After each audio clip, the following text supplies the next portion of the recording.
Denny Sumargo siap tes DNA kedua pihak. DJ Ferny Hassan minta bersabar.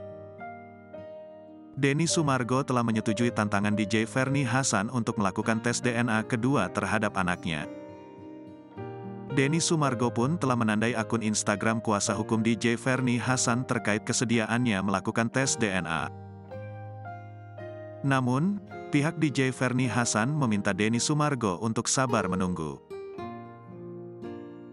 Mari kita sabar dan menunggu. Pada saatnya kami akan muncul dan menjelaskan kepada publik, tentu saja dari sudut pandang hukum.